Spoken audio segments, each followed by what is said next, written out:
Hello and welcome. We are coming to you from the BSE, the Bombay Stock Exchange.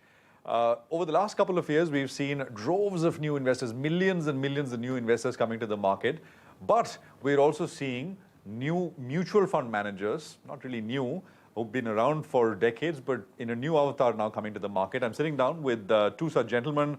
Samir Arora is founder of Helios Capital. Dinshaw Irani is CEO at Helios Mutual Fund. Guys, hi. Great to have both of you here. Thanks very much. Thank you.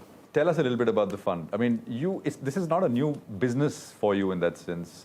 First of all, we are not businessmen. We are fund managers. Right. And this is just one more avenue to offer the fund management that we have done for so long and quite reasonably well. And when I was in Alliance, I was their first employee, and I was more or less the first employee of any company in this business in '93. So I totally enjoyed that first stint, and I wanted to relive that. And over the last few weeks, I've been traveling all over India. Like this week is my 5th different city: Cochin, Bangalore, Pune, Surat, and today Mumbai. This week, it is too exhilarating, too much fun. There was an article in Money Control, Samir, which said the OG of fund management. For those who don't know what OG is, original. No, I didn't know it. I checked what OG means. It means original gangster. Even I didn't know what OG means. Yeah. But you were the first, in a way, rockstar fund manager. I mean, otherwise, a fund is a fund. I'm too humble to say rock star. I accept. Since you're publicly known, right? Yeah, it was a good performance, and we became number one in those days in Alliance. Yeah. While we were competing with all the big daddies of India with big partners, yeah. Whereas Alliance was 100% foreign owned in that sense. So yeah, those were great days. So plans to repeat it. We hope to relive that whole experience, but who knows how it goes. A lot of time has passed though, right? I mean, between that and now. And the market has changed, everything has changed. Although returns have been very steady here in India. So that gives you comfort. That gives all of us comfort. What gives comfort also is our own, that we've also for 18, 20 years been doing India. Dinshaw has been with me since 2005. Correct. The rest of our team, the senior guys have all been there from, if not 2005, although one has been our CIO. Our head of research has been there from 2007. So basically the whole team has not just coming back after 2005. We've been running other Your things. partnership is what, 2 decades old, right? Yeah. And Dinshaw, congratulations. You started with Samir back in the day as an analyst. Yes. Covering what sector? And in 2000, I joined Alliance Capital as an analyst for consumers and pharmaceuticals for emerging Asia. Right. But even prior to that, I knew him from '94 because I used to run a boutique research house where I was the head of research, and I used to service him because he was the biggest fund manager in the country at that point in time. Right. So what are plans? What are learnings? Because as Samir said, you guys have been active over all these years. So with this man, one, you can't stop smiling. Okay, he's always smiling and laughing because he's a very good person to work with. He does lose his temper, but there's very less and far in between. So the market, not about me. And plus, you keep learning a lot from this change. Yesterday we were in Surat, and somebody told us that the tagline should be "Haste Haste invest karo." So, It's not a bad tagline. but So one thing I've learned is that you should never first decide what you want to buy. yeah. You need to first decide what you want to avoid. Because purely by doing that, you cut out a lot of clutter. And that, we've termed it as elimination investing. It's called EI, powered by EI, by the way. That's what we call it. Not AI. Not EI. Yeah. And the concept is very simple. It's you know what is bad. Because bad has a definition, good does not. If I tell you a man steals, he is bad. But if I tell you he doesn't steal, doesn't mean that he's good. He may have certain other flaws, right?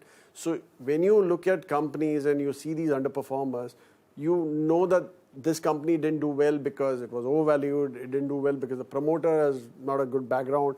It didn't do well because the industry theme is not right? So we have these 8 parameters on which we reject stocks, right? And any one single parameter is enough for us to reject. In fact, just to tell you, we start off with the industry theme and we end with valuation. So valuation comes right at the end. We don't get carried away by a value trap. A stock is cheap because of a reason, right? So that's why we keep valuation at the end.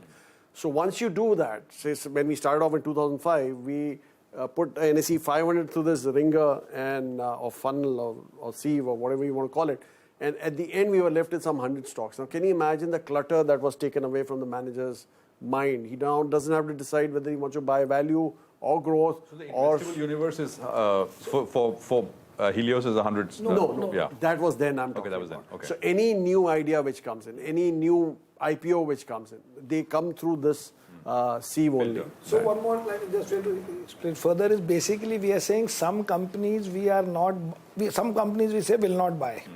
That might be more or less half the universe.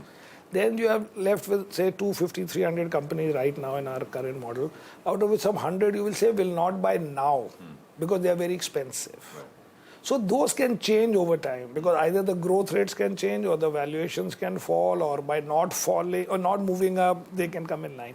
Then you're left with about say 100, 125 companies where they cannot be rejected on any of these 8 factors. And then we'll search for the good. But first thing is remove any excuse that a stock which can lead to a stock doing badly. Tell us a little bit about the fund itself, Dinshaw. I mean, what is the strength of the fund? How many research sort of analysts, and just a little bit about the fund itself. So one thing that we've done is we kept everything separate. Like Samir's advisory is separate. The alternate part of the business, which is AIF and PMS, we have a separate team for that. Mutual fund obviously will be a separate team. However, what we kept common is the research, because that's where our strength is and that's where we want to focus on. So the research also has a very clear mandate that they cannot have a buy, hold and sell. They have to have 1, 2, 3 rating. 1 is better than 2 and 2 is better than 3. So that also takes away a lot of pressure from the manager that I cannot buy a sell stock, right? But 3 rated, if I know that relatively it's going to do better, so I'm giving that leeway to the manager also. So that's how it is. And the whole overall the team is around 12 odd people who are into investments and on the investing side, and of course a much larger team otherwise. You have 62 people in India now. Okay, and hiring or Hiring, but in sales and all. and sales. And maybe someday more research guys when we go into mid-cap fund, small-cap fund right now. You've been, as you called it, on a Bharat Darshan trip. What's the feedback like, and what do you? It's always interesting to travel and meet people, and So you were there yesterday. And you saw the response. Hopefully, it'll be good. But more than this thing, the thing is, the wealth creation in the country has been enormous. Number one. Second is the traveling via trains and via planes has become very, very different from what. Although I've been traveling a lot anyway because I always travel for research, but not so intensively. The intensive part is that you are still on schedule. That is what the intensive was being, other than tiring you a little bit. But that way the infrastructure is really different from what somebody else may think. And I did not experience it with this intensity. But it's brilliant that way. So it is a big, big delta from whatever time you may have started.